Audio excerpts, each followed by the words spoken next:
Wait, what? No! Okay, which part of the word no did you not understand? Part of the word no did you not understand? Part of the word no did you not understand? Did you not understand? Stand! I could watch this all day. Gross!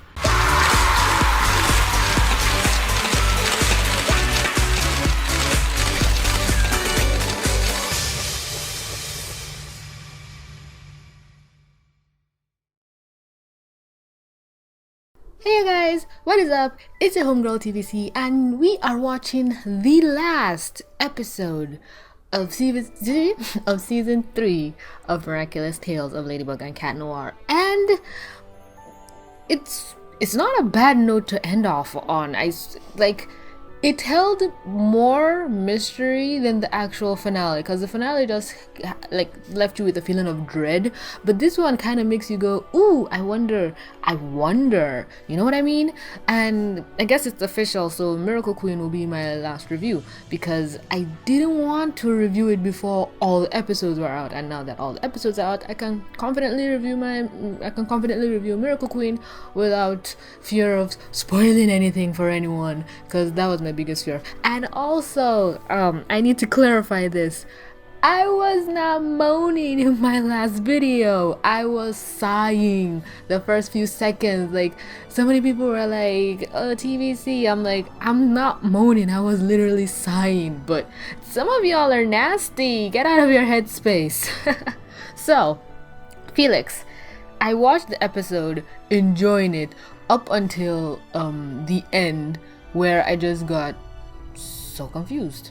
Like, wait, I got so freaking confused, because the ending kind of ruined it for me, because I was on board with Felix just being a one-off character, but with what was introduced, it's gonna make him recurring, and I don't want him to be recurring. Like, I can understand his mom, the aunt, being a recurring character, but I have to understand now and realize that Felix in this show is not the Felix from the pilot. That Felix has become Adrien. They say they scrapped him, but I think or did they repurpose him into this? I just don't want to think about that Felix just being like re-engineered into the story when he was like the original Adrien to start off with. But if I can think of him as just this entirely new character, like if they just named him anything else, like Bobby, I don't know, just something else, and he was just not based, if the creator of the show had not said we're bringing Felix back but he's an entirely different character, he might have sat well with me. But I reserve hope, because at the end of the day, this was a really good episode. I love any episode that centers around my baby boy, you know that. And even though this episode centered around Adrien, it didn't really, I don't know, focus on him much. It's like, do the writers not know how to make an Adrien-centric episode? Even Shad Blah was, I liked it, don't get me wrong, but it wasn't Adrien-centric. Even this, that it was Adrien-centric, he wasn't really, it's like he's the star, but he doesn't know he's the star, so he doesn't act like the star, and Marinette still steals the show. Or maybe it's just because Marinette is so much more well written that we just gravitate towards her more, because in this episode I saw myself enjoying the moments where Marinette was on screen more than Adrien, which was weird. And I just realized Adrien has not been developed so much for me to care what's going on around him, but it's because I like him that I want to see him more on screen. Because what did he do this episode? He just talked to his dad. The only thing he did that was like, oh, this boy is not as oblivious as he seems, is like he's picking up on the things between him and, like, Adrien is picking up on what is going on between his dad and Natalie, and his dad is just unaware of it. So I guess that trait of just not being aware of your crush literally falling for you, who is like right next to you, runs in the family. And when the episode started and Gabriel just sat down next to him, I was like, oh, that's so sweet. And the man just had to, even after the whole chat blah nonsense, I try to put my emotions about that aside, but he ruins it. Like instantly he just goes, how dare you, nobody can replace your mom. And I'm like, he's just being kind, he's so sweet. He lost his mother last year, but he's like, anything that makes you happy, Dad, I'm happy. And his father is just, no, it can only be your mother. Oh my god, this boy doesn't deserve this life. Everyone around him is just out to betray him. His cousin, his dad, his aunt. I don't trust that hoe. How funny would it be if out of, I think her name was Amelie? I think. I can't be bothered to go back and check. Between Emily and Amelie or whatever, imagine if Emily was the evil twin. Because we imagine this sister, as she came all dressed in black, apparently is to mourn for her sister. We thought, oh, maybe she's the troublesome of the two, but let's imagine if she's the good one. And side note, this woman, despite me calling her a hoe just literally 20 seconds ago, is such a trooper. She lost her husband, she lost her sister, but she is still there for her son. Gabriel, fucking take notes. Oh my god. So we finally get an explanation as to how the best friend squad ended up being here. It's Adrien, the anniversary of his mom disappearing. I thought something like this happened before. Maybe it was the anniversary when Adrien came to the school. The anniversary is happening, and I believe Marinette gathered everyone together, but maybe everyone is a general consensus. And Luca, is he in their class? But he is kind of like their friend, I guess. And on the tablet there were all the other classmates as well, and I think I literally almost fell off the bed when I saw Lila. I was like, evil, hoe alert, ah. But then I was like, calm down, she's not hurting anybody. But I don't you should see me right now. I just covering my laptop screen. I don't want to see her. And oh, look at my baby boy Mark. And then there's Chloe. And then I was like, wait, where's Sabrina? She should be here. And then I thought to myself, is this literally everyone in the classroom? I was trying.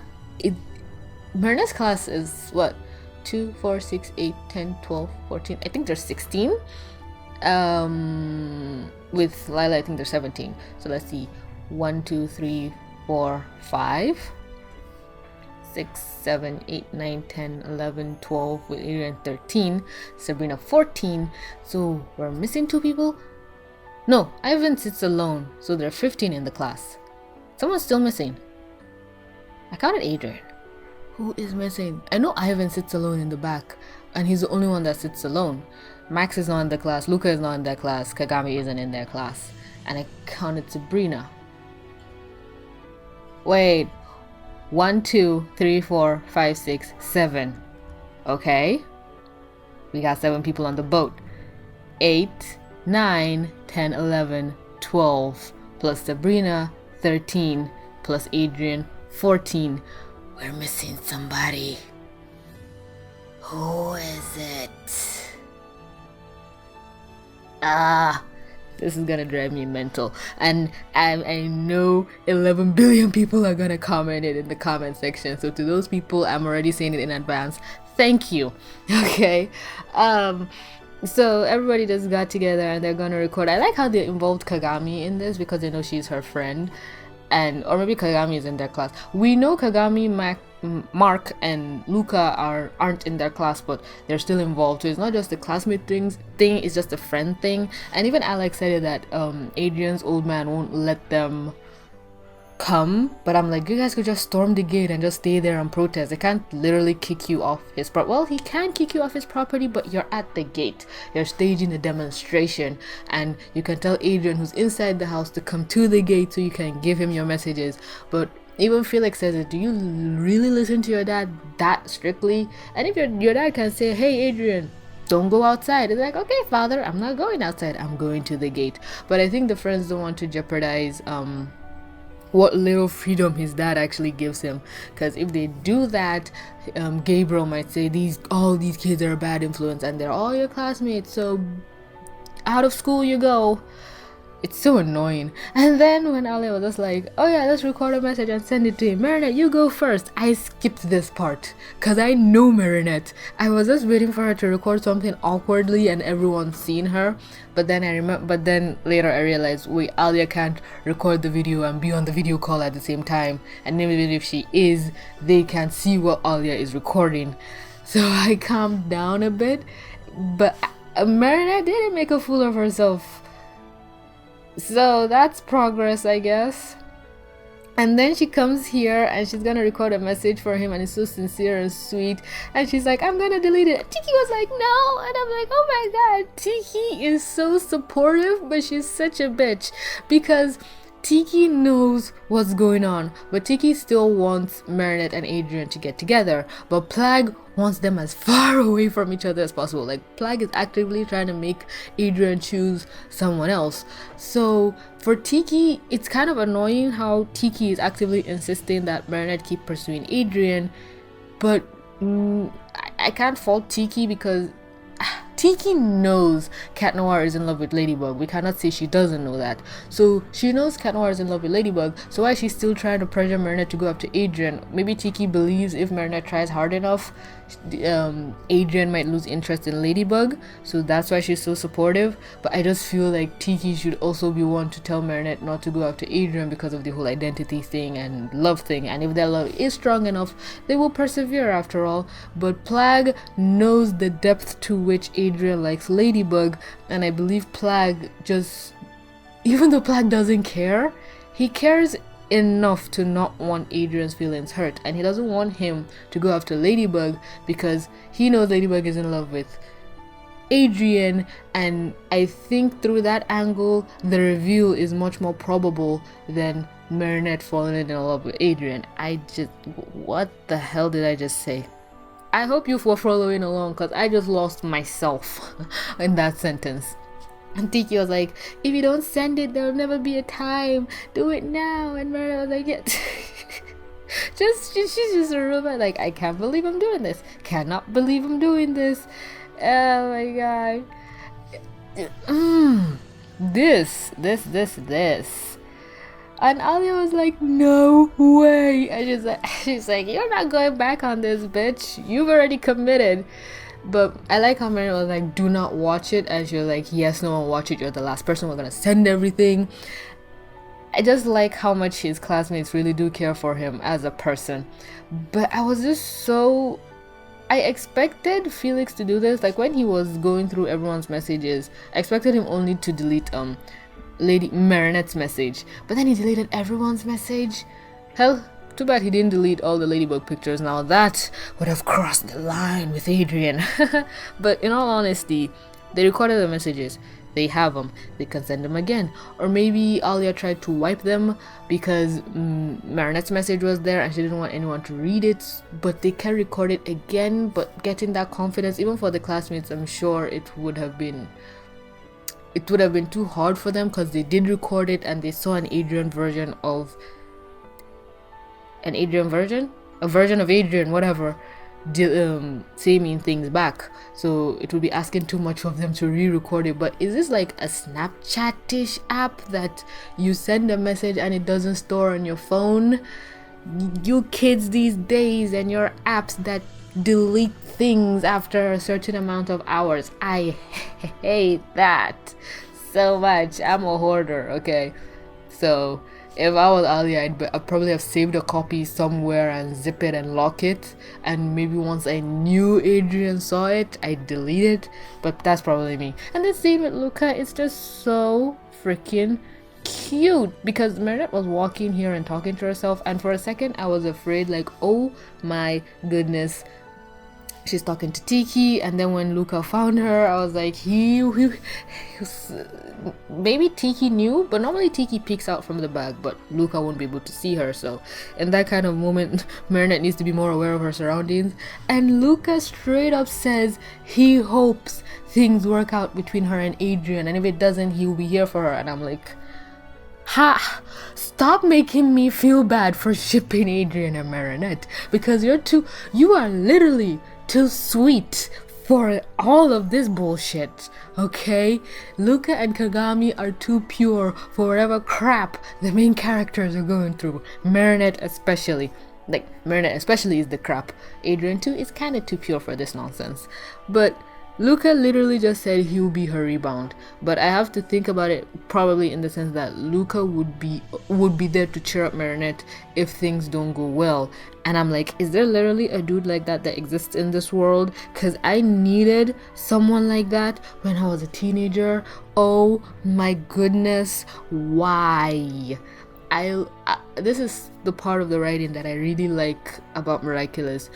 The characters are not stereotypical. It's the love square is something that we've seen over and over again, but it's done in such a fresh take of the superhero and civilian form genre, and I love it because normally it's one superhero and one civilian, and the superhero in their civilian form has a crush on the person, but the person has a crush on their superhero form, so they, oh no, I can't tell them who I am. I'm thinking, I think no, Mimi Power didn't have that, but he had a variation of that. Super Noobs has that. I'm sure Spider-Man had that. Well, I won't say Superman because Lois figured out Superman's identity, but you get where I'm going at. That's a take that's happened before. So Thomas came in and changed up that dynamic and brought, well, two superheroes, and they both can't share their identities, and one is in love with the other person in reverse, like just cross-hatch that thing. And it was so fresh that I like it. Now with the love rivals, you'd expect Luca to be this bad boy. Oh my god, he's not good for Marinette, but she's so lured to him, but she cannot because she already has who she likes. But no, Luca is not a bad boy. He's just so sweet and supportive, and I love him. And Kagami, you expect her to be this stone cold bitch who don't need no man, and she's very aggressive and protective of Adrien. But no, Kagami is a sweetheart. She just has a very tough upbringing, and she's socially awkward, and she's friends with Marinette. That's such an interesting concept, being friends with your love rivals. Like, they are all friends. Nobody really hates each other. Yeah, Marinette hated Kagami for the longest time, but Kagami now can, if not for her mom, could be one of Marinette's best friends. Hell, Marinette is Kagami's closest friend. And even in the anime world, the love rivals do end up being friends, but that's after some bullshit.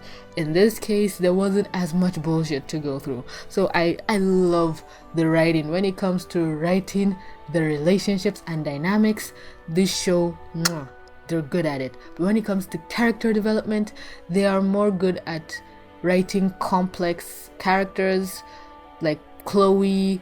Hell, Gabriel too is kind of intriguing, Natalie, but they just don't know how to refine it, I guess. I think that's why season 2 was such a good season for some people, because it was when season 1 was the introduction of characters, season 2 was showing a little bit more of what is behind every character, peeling back the layers, but season 3 is when they were supposed to refine it and polish it, and they ended up rubbing some grime on some people. I'm not talking about Chloe. I have a video coming out about Chloe's redemption arc. I have a lot to say about that and some things to address, so look out for that video.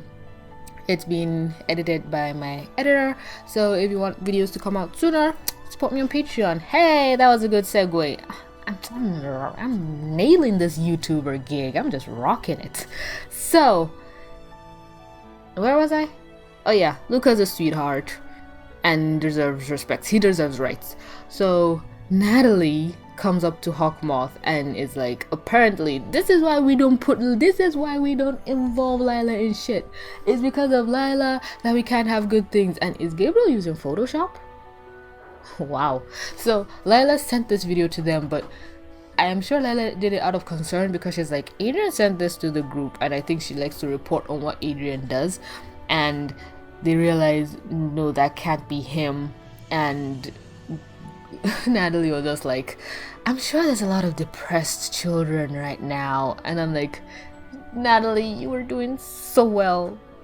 So well. Like, she's the one that convinced Gabriel to try and tell the truth. And if she knew that Adrien was on her team, oh no, she probably wouldn't have been so quick to rat him out and shot blah. And now we understand how 3 people got akumatized at once. They were all holding the device. But normally when 2 people are akumatized, they turn into 1 creature. Well, I'm thinking of Oblivio. Ah, my heart. And damn, what's the name of that episode? Where Alia first got her Miraculous, where her twin sisters got transformed. Sepotis or something like that. So I think there's another character. There was another akumatization. Yeah, Love Eater, Love Hunter. 2 people get akumatized and normally merge into 1, or the thing they become is similar. So in this case, it's kind of like, I won't say right inconvenience, but it kind of is, where 1 device is akumatized but it's 3 separate people. But normally the akumatized object stays with whoever is akumatized, but it stayed with Alia, and they all became like, the villains could have been better, but with everything else that's going on, I don't think introducing a new villain would be interesting. It's just for character, for a villain or villains named the Punishers. I expected some femme fatale, like BDSM kind of themed character, but they're all teenagers. I'm aware of that. That's because it's BDSM doesn't mean it has to be sexual. Okay, stop it. And then they came up here and Adrien was trying to confuse them, because at first when he said that's Felix, they were like, oh, ratting out your cousin, that has to be something evil. And I just thought Adrien was being honest, but no, he was trying to distract them. And Natalie was going to town on these bitches. No, the fight scene could have been better choreographed, let's be honest, but it was still good for the most part. Everything is just moving so slowly, and it's like, it's 3 of you, and why are you why are you just moving so slow? But with Felix, everything was just more rapid fire. They're just shooting at him, and I'm like, why didn't you just do that for Natalie? And I refuse to believe Felix is this agile. You can miss me with that bullshit. Like, miss me by a mile. Then Plagg was all like, why are you helping him? And I'm like, I would also like to know the answer to this question. And Adrien just had to be so sweet and said, because we're the good guys. And I'm like, I can never be a superhero. Nah, man. I will save the innocent, the weak, but the mean and spiteful, I will happily stand by and watch you suffer, because you do not deserve help. But yeah, to be the good guy means you have to be good even to the people who are bad to you. And I hate that. I'm just saying it. I really hate that. Aw, he saw his lady. Oh my god. Adrien's crush on Ladybug is so pure. Mariner's crush on Adrien is disturbing. Oh yeah, this boy has some reflexes. And don't forget, Adrien is quote unquote, the perfect one with all his trophies and everything. But then they just come out here making Felix looking like 10 times better than him. Like, he didn't even look.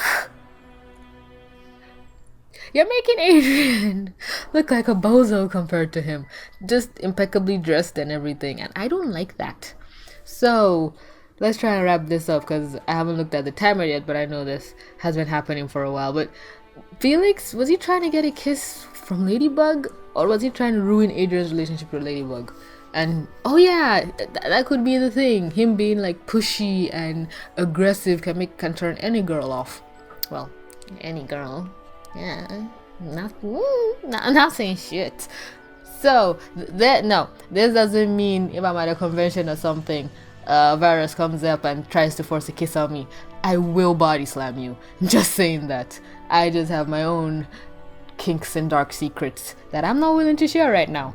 So I actually did not hear Ladybug say no at this part, so I had to go back and rewind, and I'm like, wait, did she actually say no? Because it was so meek, and that's something that could have been said in the real world or something. Or Felix's defense, he could be like, I didn't hear the no, so I just went for it. And she just comes up and said, what part of no did you not hear? Bam! And I'm like, oh yes, girl, I loved it so much. God damn it, so good. Even though I know some American is gonna come in and say violence is never the answer. She could have pushed him away. She could have. No, right in the kisser, right in the nose.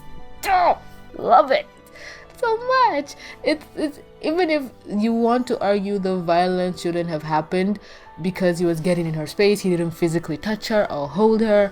I like the fact that the message is being sent to girls that this type of behavior is not acceptable and you should not allow it to happen to you. Like, I cannot wait till my sisters watch this episode because it kind of like reinforces that shit in their mind of, oh, just because the guy is being like this, he's being smooth. Because I grew up in a generation where maybe the guy forces the kiss on the girl, and only once he started kissing her did she realize, oh, she wanted it all along. I understand how problematic that is, and I hate the fact that my brain is hardwired to think of that as romantic, even though I know it's not. It's kind of creepy, and even though the way things are written is written in a way to make it seem like, oh, it was okay all along, so the girl wanted it, or it's fine seeing as she wanted it. But they never write the situations where she didn't want it. And it wasn't until I was put in those types of situations multiple times that I realized this isn't romantic, this isn't cute, this isn't sweet. I don't want this at all. And I didn't know how to deal with those situations and those people and the aftermath where you just think, well, you just stood there or you didn't do anything. Is it your fault? Did you? Oh, no. Getting to some dark places in my head.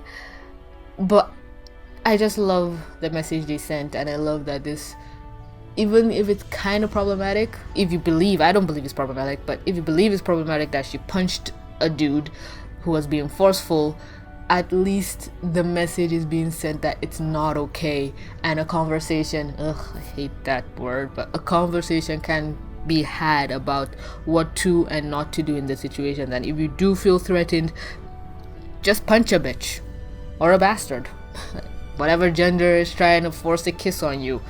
So there's that. And Adrien too is also angry, but he's probably angry with the fact that he tried to force a kiss, not even on his girl, just any girl in general. And he's just, I want to believe this is the moment where he just says enough, because just a few seconds ago he was like, because we're the good guys. And I like how Ladybug is just like, you're not Adrien would never be so pushy. And I'm like, you literally would not know. But I like the fact that you have faith in him, that much confidence. Never let your guards down, kids. That is my advice to you. Don't always be on guard and be afraid, but just never believe someone is above doing something. Trust me. So, I was watching this scene and I was like, there's literally just a few more minutes left, and the point where Felix wants to join Hawkmoth, I just said, there's literally not enough time to resolve this. And it just turned out that Felix trying to join Hawkmoth was the reason how Ladybug could win. And when he fell down and she just grabbed him, you could see the fear of God in his eyes. And I literally believed, no, at first I said, this little thing can't be enough to change his mind or to fix him. But he's such a good actor that I honestly believed it. And is anyone else getting sick of the fake Adriens or the copy Adriens doing bad things, like in Chameleon and all that? Like, I just hate seeing a version of Adrien, even if it's not the real one, even if it's a copy being made to do, say, or act bad. Like, now we're just seeing him terrified, and I know it's Felix, but I just see Adrien this way, and I'm like, he doesn't deserve this. An image, a likeness, an appearance of Adrien does not deserve to be seen this way. And it just makes me hate the villains even more for using that skin, I guess. Like it's a freaking video game. And Adrien is over here is just like, I will never forgive you. Unforgivable. And I like the fact that his mom was willing to beg on his behalf. Like, it's his dad, and that's one thing about parents that I don't like, where you try and defend your kid for their bad behavior. But in this case, when Gabriel is in the room, any type of parenting is acceptable, even the toxic ones, because Gabriel's parenting is not even toxic, it's not even abusive, it's Gabriel. Like, there's no word to describe Gabriel's type of parenting. So any other parent in the room is miles better. And I think the thing that kind of made me also buy it was when he stopped his mom from apologizing on his behalf, and he's like, no, they're right, I can't be forgiven. And I'm like, okay, you have my unwilling attention. How was he was he checking to see if they were buying it? I don't trust this bitch. Right.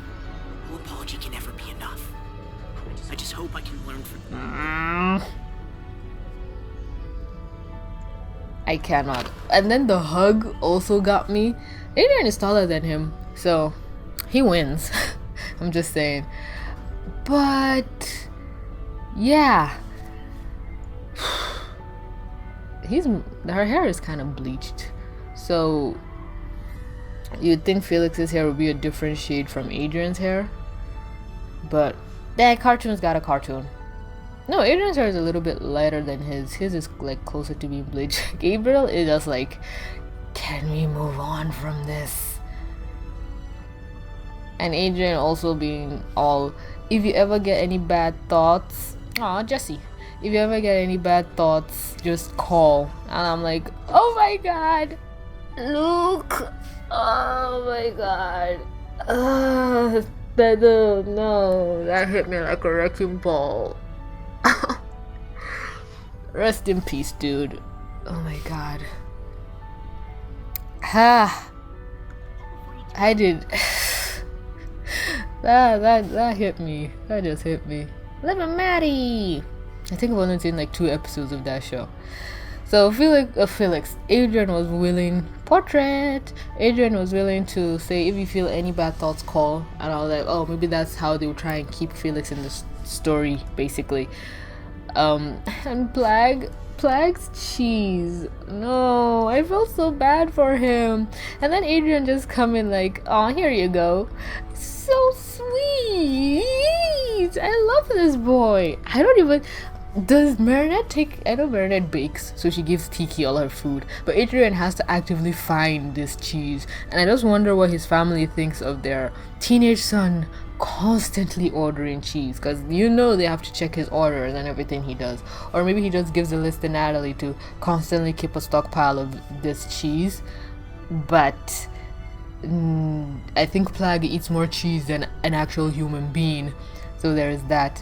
And then Plagg is just like, your cousin can come anytime he fucking wants, if it means I get more cheese. But does that mean Plagg sourced this cheese on his own and this was what Adrien gave him? Or was he just happy that he got more cheese? I think I read a Tumblr post where someone was like, is Plagg like a rat or a cat? A mouse or a cat? And I don't know why, I just like this animation of Adrien just turning around, sitting back there and looking. I don't know, I just literally just liked it. That's all I have to say. Maybe I'm just used to Adrien just being in like very few positions in his room. Either he's at that stupid desk, that's basically the only times we see Adrien interact with his room.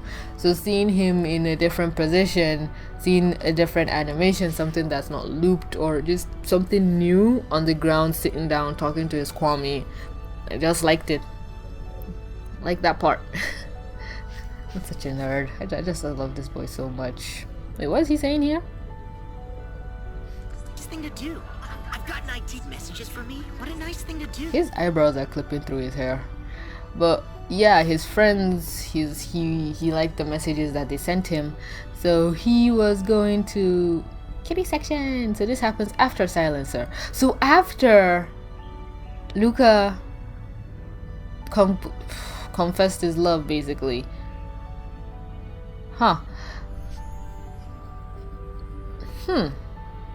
It's interesting because it's kind of, we don't really know the episode orders, like we do but not really. So these are the Easter eggs I look for to know when something takes place in the timeline. What the hell is this? Is this its nose? It's nightmare fuel, but it's kind of cute. And they're just hanging out in Luca's room. I just like the relationship between like Julika and her brother. Just like it, just normal, you know, no sibling rivalry, no I hate you, get out of my space. Oh, and I think this game they were playing here was the game they were talking about in Oblivio. Hey, that's from Reflecta. Yes, that's from Reflecta. Oh, and it's up on Nino's wall. I don't know what this is, but it looks like Lady. No, it looks like Marinette and Adrien. Maybe it's the class picture. Oh my god. So Nino just has pictures from season 1 just up on his wall. That's cute.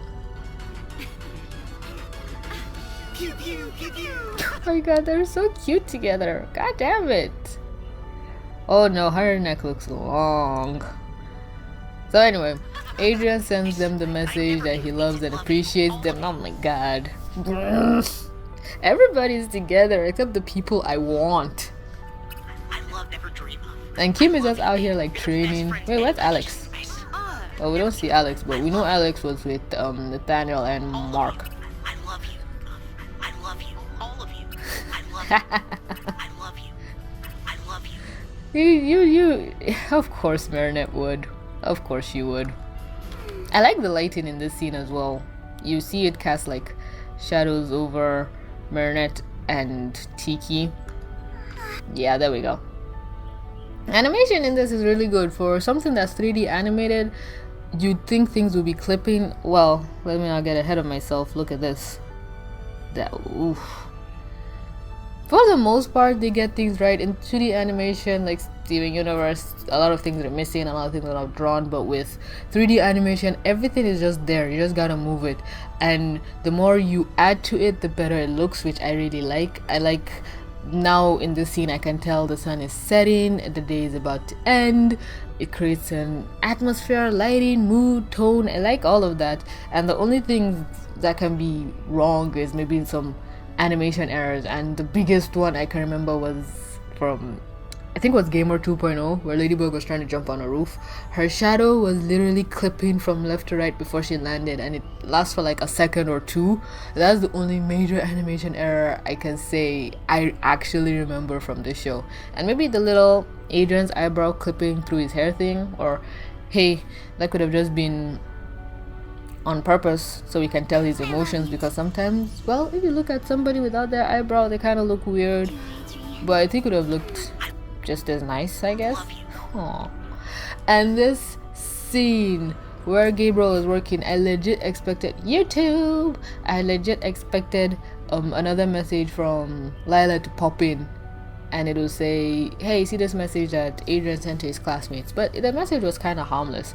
Isn't this the outfit Amelie wore? This looks like exactly what she wore, but just white. I want to go back and check, but I'm tired. Oh yeah, then he didn't see his ring. I literally forgot. I don't want to feel bad. But Gabriel refused to hand. And in this scene, her hair looks more yellow. Maybe it's because of the lighting, but it literally looks closer to his. So in this scene, her hair was changing color. See her face, see her hands, different colors. And I don't know how to feel about this scene. This is the part where I just became more confused because it just gave this one-off-ish kind of characters more depth. Like, okay, what's going on with the rings? What's going on with Emily's family? What is... There is something there with his smug-ass, bitch-ass looking-ass face. And he stole the ring, so now he ruined that relationship between him and Adrien's dad, Gabriel. But I don't really care that the relationship was ruined. I just kind of feel bad for Gabriel, I guess. I don't want to, but I do. Ugh, I don't like this feeling. Because I don't want Felix to have gotten away with anything. But now I just feel like a fool because I trusted him. And his mom is just like, oh yeah, we got it. So is his mom, but his mom didn't call. Or maybe his mom thought he convinced Gabriel. But she's calling him her little magician. He's a thief, bitch. Oh yeah, the outfit does look like the one Gabriel is designing. So he always gets what he always gets what he wants. And I thought the episode wouldn't be Felix trying to get revenge on Adrien. It would be Felix trying to get back at Gabriel, because Gabriel was the one that didn't allow Felix to go to his uncle's funeral, the bastard. So I would have liked the episode to focus on maybe Felix trying to impersonate Adrien to hurt his dad's feelings because Gabriel said he wouldn't be fooled again. But this is fine too, I guess. I just don't understand his vendetta against Adrien when Adrien did nothing to him. So maybe Adrien is innocent? See, her hair is back to being close to the color of her skin. Just weird. And just like, what are you planning, you little shit?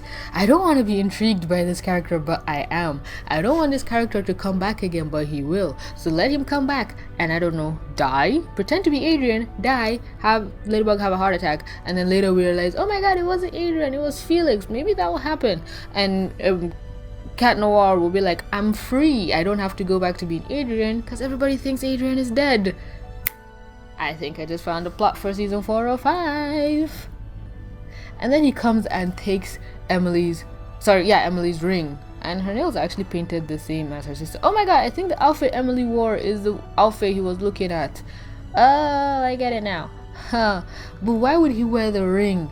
It would just seem weird, but they know he has both rings, so now that he took one, he had to wear another. And is he willing to take the ring off Emily to put on his finger just to show people I am still married? He has to have that ring, I guess. So I think this is symbolic of he's willing to take something from Emily so he can still have her. So maybe that kind of ties into Shat Bala. He's willing to take Adrien, do something dastardly just to get her back. Stop making me feel bad for these people, cartoon. I don't want to feel shit for either Gabriel or Felix. Damn, this animation though. Animation quality? Looky here. Look it. I can see the waves in his hair. I think he bleached it this color. But if he did, that means he bleached his eyebrows as well. I don't care. And then there's the whole end screen. Oh wait, Gabriel's eyes are blue. Because you can see Felix has the ring, so he's a player in this game. Gabriel puts the other ring, which means he's another player. And we see here Gabriel holding both rings. Then they show his mom and they show Adrien looking just blissfully unaware to the horse shit that's about to be sprayed onto him by the two family members he really lucked out on in life. Like, hell, even on Tumblr it was said that Adrien shouldn't want Natalie to join his family because that's just more family members that are just gonna betray him. So maybe Gabriel taking the ring from Emily is kind of symbolic in itself, that Emily is no longer part of the equation in whatever is gonna transpire between these two rings. That now the people that can do that is gonna be either Felix and Gabriel.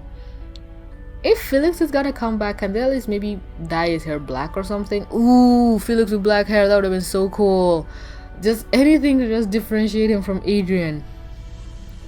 But apparently they had like a really close relationship when they were younger, and Gabriel just cocking Adrien to see his dad. It's sad. Like, he lost his dad, he lost his mom, so they should really be closer. But Gabriel is just a dick. And also, why is Amelie, I hope that's her name, I've just been saying it this whole video, why is Emily's sister insistent that the rings, or one of the ring, go to him, because Adrien is right there and it's both his parents that have the rings. So Adrien has every right to inherit these rings as Felix does. Or maybe the mom is arguing, well, it's two, so give my son one, your son can have one, which also makes sense, not knocking that out. But why did Emily get two and actually use it as a wedding band for her and her husband when she has a sister? The sisters could have each held one and give it off to their sons. What is with this family? I want to know. Thomas, please let me know. And the sisters also wear their hair the same, which is cute. So I guess that's where this video review ends. I don't know if you guys like this format where I go bit by bit and talk about everything I like in the episode, or you just prefer how I normally do things where I just speak off the top of my head and add in pictures. I have midterms today. I had them yesterday. I went to bed. Shout out to Aiden from Cartoon Apocalypse. He sent me this video and I thought it was a fever dream because I was just so out of it after that test. Woke up this morning, was the first thing I watched, and now I have to go and write another test. I was gonna go and read, but YouTube's got a YouTube. So let me know which format you like best. Thank you, Aiden, for sending me this episode. I was not spoiled at all. Thank you, God. Just looking at my phone and I'm looking at Twitter and Discord and I'm like, ha, you didn't catch me today, bitches. He also uploaded a video right before I actually started recording this video, so go check out Aiden's review as well. He's more put together than me.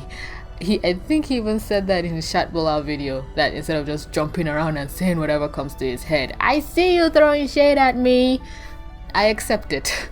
But yeah, thanks so very so much for clicking to watch. Patreon, Discord, Twitter, subscribe, like, do all the things. I still love you. But with that being said, this is TVC. Mwah. Signing out.